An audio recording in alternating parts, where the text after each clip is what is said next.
आप देख रहे हैं सैन्य सारांश चैनल। हाय हेलो नमस्ते। आज इस वीडियो में आपका फिर से स्वागत है। आइए जानते हैं रूस यूक्रेन युद्ध की ताज़ा तरीन खबरें। बीते 24 घंटे में क्या कुछ खबरें निकल कर आ पाई हैं। इस वीडियो में आज काफ़ी सारी रोचक बातों की चर्चा होगी। इस वीडियो को आखिरी तक ज़रूर देखिएगा। बहुत सी खास बातें जानने के लिए लाइक करना मत भूलिएगा और चैनल को सब्सक्राइब नहीं किए हैं तो कर लीजिएगा।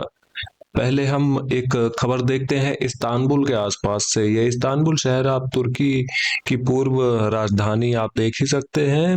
इसी से लगा हुआ ब्लैक सी का इलाका, यहाँ पर दो रशियन टैंकर्स पर ड्रोन हमले हुए हैं और ये दोनों ही ड्रोन हमले यूक्रेनियन नेवी ड्रोन्स द्वारा किए गए हैं। एक वीडियो तो आपने देखा ही एक्सप्लोजन का, और ये दूसरे शिप का भी एक्सप्लोजन का वीडियो आपको दिखा देता हूँ किस तरीके से एक्सप्लोजन हुआ है। ये दोनों ही शिप्स बहुत लंबे समय तक काम करने की स्थिति में नहीं होंगे। अगर ये पूरी तरीके से नहीं डूब जाते हैं तो ये स्थिति निर्मित होगी। और ये एक चीज और दर्शाता है कि यहाँ पर रूसी सेना को या कहें रूसी सरकार को इस तरफ और ध्यान देना होगा। इस चीज की तरफ मेरा मतलब है कि अपने ऑयल टैंकर्स और शैडो फ्लीट की सिक्योरिटी पर और ज्यादा ध्यान देने की आवश्यकता है। हुलिया पोल फ्रंटलाइन या कहें हम वॉस्तो ग्रुप ऑफ फोर्सेस जहां ऑपरेट करती हैं, यहाँ पर सिचुएशन के बारे में एक रिपोर्ट थी। इसमें एक बहुत खास बात वैसे तो बताई गई, कुछ लोगों के लिए हो सकती है लेकिन कुछ लोगों के लिए एक नॉर्मल बात हो सकती है। जैसा कि आप देख सकते हैं, ये उस्पेनीव का एक कस्बा या गांव आपको दिख रहा है और इसके सामने बहुत सारे येलो रंग में बहुत सारे स्ट्रॉन्ग होल्ड्स की एक बेल्ट जाती हुई दिखाई दे रही है। एक बेल्ट से मेरा मतलब है, मैं क्या चीज कहने की कोशिश कर रहा हूँ, मैं इस चीज को बताने की कोशिश कर रहा हूँ। ये जो बहुत सारे स्ट्रॉन्ग होल्ड्स की एक चेन यहाँ से निकल रही है, ये डिफेंस बेल्ट टूटते ही, जैसे ही उस बेनीवका का डिफेंस कोलैप्स हुआ, यहाँ की रक्षा टूटी, उसी दिन से साउथ डोनेट्स्क फ्रंट लाइन या कहें ये पूरी जो फ्रंट लाइन है, इस फ्रंट लाइन में हालात बहुत बद से बदतर हो गए और यूक्रेनियन सेना के लिए हालात लगभग आउट ऑफ कंट्रोल के जैसे ही हैं अभी भी। 180 यूक्रेनियन सैनिकों का नुकसान लिखा था वॉस्टॉक ग्रुप ऑफ फोर्सेस की एरिया ऑफ रिस्पॉन्सिबिलिटी में। बीते 24 घंटे में सब देखने को मिलता है। पक्रोव्स्क मिर्नोग्राड या कहें सेंटर ग्रुप ऑफ फोर्सेस की फ्रंट लाइन में रिपोर्ट देखें तो इस रिपोर्ट में काफी सारी ऐसे तो बातें हैं, लेकिन मुख्य रूप से ये बात है बीते 24 घंटे में 460 यूक्रेनियन सैनिकों का नुकसान देखने को मिलता है सेंटर ग्रुप ऑफ फोर्सेस की एरिया ऑफ रिस्पॉन्सिबिलिटी में। रोडिंस्के गांव के क्या हालचाल है इस समय? यहाँ पर एक बहुत एक्टिव गांव है जिस पर कंट्रोल करने के कारण ही रूसी सेना पक्रोव्स्क मिर्नोग्राड में काफी सारे हजारों यूक्रेनियन सैनिकों को एनसर्कल कर पाई थी। और इस गांव के क्या मौसम है, इस गांव का क्या मौसम है, क्या इधर हालात है, ये आप देख सकते हैं। बिल्कुल वीरान ये गांव हो चुका है। यहाँ पर कोई भी रहता नहीं है, शायद कभी रहता होगा लेकिन बहुत लंबे समय से ये गांव वैसे भी खाली हो चुका है। कॉन्स्टेंटिनोव का शहर के ठीक सामने देखते हैं एक सफलता निकल कर आई है यू ग्रुप ऑफ फोर्सेस की एरिया ऑफ रिस्पॉन्सिबिलिटी में। ये एक ट्रेन पार्किंग जैसा कुछ दिखता है। यहाँ पर ट्रेन रिपेयर की जाती होंगी मोस्टली। इसी एरिया के आसपास ये सफलता देखने को मिलती है। आगे देखते हैं सिवियर्स्क की ओर। सिवियर्स्क में यू ग्रुप ऑफ फोर्सेस की रिपोर्ट निकल कर आई है। इस रिपोर्ट में 220 यूक्रेनियन सैनिकों का मेंशन है और ये जो सप्लाई लाइन है अभी भी यूक्रेन इसको उपयोग करने की कोशिश कर रहा है, लेकिन ये यूक्रेन के लिए बहुत ज्यादा नुकसानदेह पड़ रहा है। जैसे कि इस सप्लाई लाइन में आपको एक वीडियो दिखाता हूँ। यहाँ पर एफपीवी ड्रोन वीडियो किस तरीके से, पहले तो कुछ टैंक्स के एपिसोड निकल कर आते हैं, कुछ टैंक्स और आर्मर्ड व्हीकल्स पर हमले होते हैं रूसी एफपीवी ड्रोन्स के द्वारा। और शायद में भी कुछ और एपिसोड्स भी निकल कर आ जाएं इसी एरिया से वाहनों को लेकर। ये देखिए, ये एक रोड के पास एक यूक्रेनियन व्हीकल को ध्वस्त किया जाता है हमला करके, और भी कुछ शायद एक दो एपिसोड्स यहाँ पर जरूर मौजूद होंगे। खैर, इस वीडियो को हम बंद करते हैं और आगे बढ़ने की थोड़ी सी कोशिश करते हैं। लिमान शहर, लिमान शहर से वैसे तो काफी दिन हो गए, कुछ अपडेट्स निकल कर नहीं आए। बहुत दिन पहले यहाँ पर एंट्री ली थी रूसी सेना। अभी रूसी सेना मौजूद है भी या नहीं, इस बात के पुख्ता सबूत तो नहीं है, लेकिन मैं अपनी राय एक आपको बताऊं तो यहाँ पर रूसी सेना मौजूद है। ऐसा मैं क्यों कहता हूँ? ऐसा इसलिए कहता हूँ क्योंकि ये टॉस फ्लेम थ्रोवर सिस्टम के हमले आप जो देख पा रहे हैं अपनी स्क्रीन पर, ये हमें बताते हैं कि इस इलाके में जहां पर ये बमबारी हो रही है, यहाँ से बहुत नजदीक मौजूद है रूसी सैनिक। ये टॉस फ्लेम थ्रोवर सिस्टम एक बहुत शक्तिशाली हथियार होता है जो कि वैक्यूम बॉम्ब्स का उपयोग करता है। वैक्यूम बॉम्ब्स जब किसी भी जगह एक्सप्लोड होते हैं, इनका एक्सप्लोजिव्स, तो वहां पर सब कुछ ध्वस्त हो जाता है। 18+ वीडियो ये यहाँ से निकल कर आया था, खेत खलियान के मैदानी इलाके से, जिसके आधार पर कोलोदियाजी गांव के निचले क्षेत्र में ये सफलता मार्क कर दी गई है रूसी सेना के लिए। और मध्य कुपियांस्क इलाके में भी एक सफलता। ये गांव जिसका नाम आप भली भांति रीड कर पा रहे हैं, ये पूरी तरीके से आ चुका है रूसी सेना के नियंत्रण में, और आगे बढ़ते बढ़ते इस कंपनी स्ट्रॉन्ग होल्ड तक पहुंच चुकी है रूसी सेना। यहाँ इस वीडियो सबूत के आधार पर ये सारे बदलाव कर दिए गए थे। ज़ेपैड ग्रुप ऑफ फोर्सेस की रिपोर्ट आखिरी में 230 यूक्रेनियन सैनिकों का इसमें मेंशन। इसके अतिरिक्त यहाँ पर कुछ भी इंटरेस्टिंग तो है नहीं। खार्किव से एक वीडियो के कुछ दृश्य मैं आपको दिखाता हूँ। इमेजिन करिए आप रोड पर रात में चल रहे हैं और अचानक ऐसा मोमेंट आता है, सारी स्ट्रीट लाइट, सारी बिजली अचानक से गायब हो जाती है और आसमान में अजीब अजीब से एक्सप्लोजन्स आपको दिखाई देते हैं। ये कोई बहुत अच्छा दृश्य है नहीं, और ये कोई आइडियल व्यू नहीं है रात का जो कोई भी व्यक्ति चाहेगा।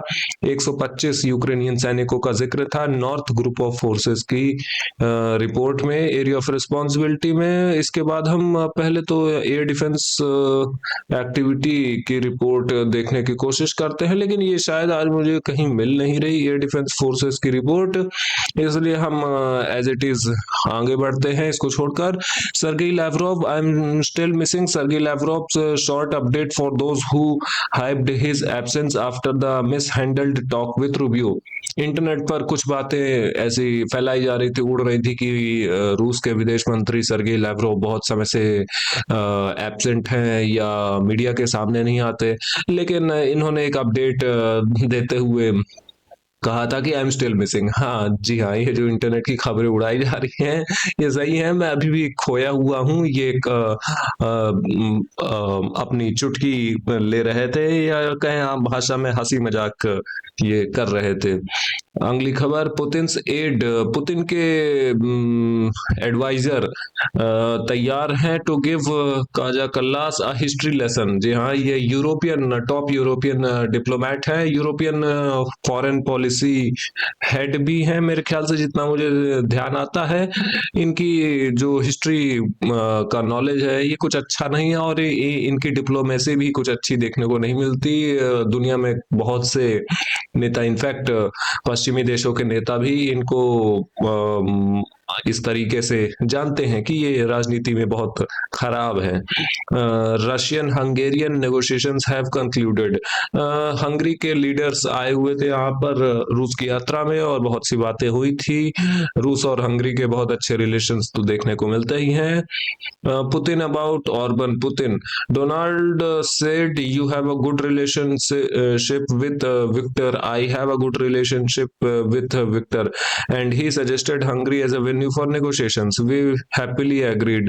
If it comes to using Hungary, I will be happy about that. Putin का कहना है कि अगर ट्रंप ये ऑफर देते हैं कि ट्रंप ने ये दिया है ऑफर, जी हाँ, ट्रंप ने पुतिन को ये ऑफर दिया है कि आप विक्टर ऑर्बन, हंगरी के लीडर के आप मित्र हैं, मैं भी उनका मित्र हूं, और आइए चलते हैं हंगरी, एक मीटिंग करते हैं साथ में बैठकर। और पुतिन ने इस बारे में आसानी से हाँ कह दिया। Maria Zakharova called for paramedics to be called for the Russophobe Kaja Kallas after her words about the attacks of Russia, call the the paramedics. रूस की तरफ से ये स्टेटमेंट निकल कर आया है। हाल ही में यूरोपियन यूनियन की foreign policy head chief diplomat Kaja Kallas ने कहा था कि बहुत ज्यादा जल्दी नहीं करनी चाहिए शांति के लिए। ये कल की बात है। इनका कहना था कि बहुत ज्यादा शांति नहीं करनी चाहिए, बहुत ज्यादा जल्दी नहीं करनी चाहिए शांति के लिए, सोच समझ कर फैसले लेने चाहिए और कंसेशंस रूस की तरफ से आने चाहिए, इस पर ध्यान दिया जाना चाहिए। अगर बहुत अर्ली पीस आ जाती है, बहुत जल्दी में पीस आ जाती है, शांति आ जाती है, तो ये यूक्रेन के लिए नुकसानदायक होगा। ऐसे शब्द इनके द्वारा कहे गए थे, जिसके आधार पर ये समझा जा सकता है कि मोस्ट प्रोबेबली ये युद्ध में शांति लाना नहीं चाहती हैं, जो कि यूरोपियन डिप्लोमेट्स के लिए बिल्कुल सही है। मैं इससे कोई हैरान नहीं हूँ। Russia now holding talks with US only. Ukraine मुद्दे पर रूस का तो अब ये अप्रोच है कि अब यूरोप को कंसीडर करता भी नहीं है रूस। केवल जो भी बातचीत होती है वो अमेरिका और रूस के बीच में होती है। रूस को अगर कुछ बातचीत करनी है यूक्रेन के मुद्दे पर तो केवल अमेरिका से करता है, ना ही यूक्रेन से करता है, ना ही यूरोप से करता है, क्योंकि ये बातें करने का कोई सेंस भी नहीं है और ये बातें करके रूस को कुछ हासिल भी नहीं होगा। जो रूस चाहता है वो तो कभी नहीं होगा हासिल। अगर किसी तरीके से हो सकता है तो शायद अमेरिका ही कुछ कर सके, अन्यथा तो कोई मार्ग नहीं। यरमार्क हैज बिन डिसमिस्ड। जी हाँ, यूक्रेन के राष्ट्रपति ऑफिस के हेड यरमार्क पर बहुत लंबे समय से भ्रष्टाचार के बहुत से आरोप लग रहे थे और इन्होंने फाइनली राष्ट्रपति को अपना जो इनका रेजिग्नेशन लेटर है ये सौंप दिया है और ये एक्सेप्ट भी कर दिया गया है जेलेंस्की के द्वारा। एमिड अ करप्शन स्कैंडल, जो भ्रष्टाचार के आरोप हैं इनके ऊपर, इसके तहत ये सब कर दिया गया है। अगला हेड कौन होगा, अपॉइंट होगा, इससे कोई फर्क पड़ता नहीं है, क्योंकि ये जो भ्रष्टाचार की समस्या है ये यूक्रेन से नहीं जाने वाली है। जो भी अगला हेड होगा वो भी भ्रष्टाचार में लिप्त होगा ही होगा निश्चित। और ज्यादातर ऑलमोस्ट सारे यूक्रेनियन टॉप ऑफिशियल्स इसी तरीके से भ्रष्टाचार में लिप्त होते हैं most of the times. Power outages, emergency power outages, बिजली गायब हो गई थी राजधानी में, इमरजेंसी की सिचुएशन फिर से अराइव हो गई थी। कुछ दिन पहले भी हालात बहुत खराब थे, लेकिन कुछ दिन बाद टेम्पररी रूप से थोड़ी सी रिलीफ आई थी। कुछ मेंटेनेंस का काम शायद हो पाया हो, क्योंकि बीच में काफी दिन अभी रूस ने हमले नहीं किए हैं एनर्जी इंफ्रास्ट्रक्चर पर, लेकिन अचानक से आज फिर बिजली गायब हो जाती है। The searches at Yermak, NBC following the Telegraph report about the searches at Yermak are capable of seriously weakening Zelensky's position at a crucial moment in negotiation। ये जेलेंस्की के लिए बहुत अच्छी बात है नहीं। ये जो भ्रष्टाचार के स्कैंडल्स निकल कर आ रहे हैं, खबरें निकल कर आ रही हैं जेलेंस्की के इनर सर्कल में, ये जेलेंस्की की ऑलरेडी डूब चुकी इमेज को और ज्यादा डुबा देते हैं। खैर, इससे जेलेंस्की को कोई नुकसान होने नहीं वाला, क्योंकि वो एक डिक्टेटर की तरह ही अभी यूक्रेन में राज्य कर रहे हैं और इलेक्शन सब वो करने नहीं वाले हैं अपनी मर्जी से, क्योंकि इलेक्शन में पता है जेलेंस्की की हार होने वाली है। इसलिए इन बातों से बहुत ज्यादा कोई अंतर या कहें चेंज आने नहीं वाला है। New loan, Ukraine agrees to scrap tax breaks to access IMF loan package.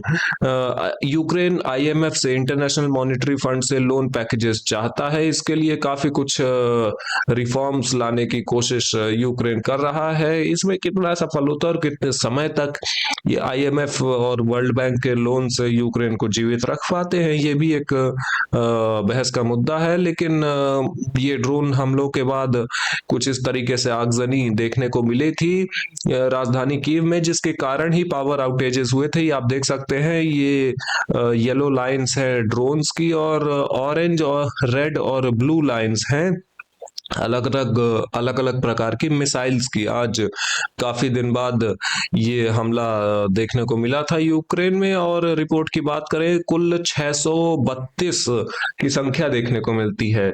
558 जी हाँ, 596 596 ड्रोन्स। मैं आपको थोड़ा जूम इन करके दिखाता हूँ आज की क्या एक्टिविटी है। 596 अलग अलग प्रकार के ड्रोन्स, 4 एयर लॉन्च्ड खा 59 क्रूज मिसाइल जो कि सुखोई 57 फाइटर जेट्स के द्वारा लॉन्च की जाती हैं, 5 किंजल हाइपरसोनिक मिसाइल्स, 23 खा 101 क्रूज मिसाइल्स या फिर इस्कंदर के क्रूज मिसाइल्स, और 4 इस्कंदर एम बैलिस्टिक मिसाइल्स। इन इतनी प्रकार की मिसाइल्स का आज उपयोग देखने को मिला था। चलते हैं, शायद एक दो खबर हम अमेरिका से रीड कर पाए। अमेरिका में आपको पता होगा कि ट्रम्प एक और युद्ध स्टार्ट करना चाहते हैं इस साउथ अमेरिकन नेशन के आसपास।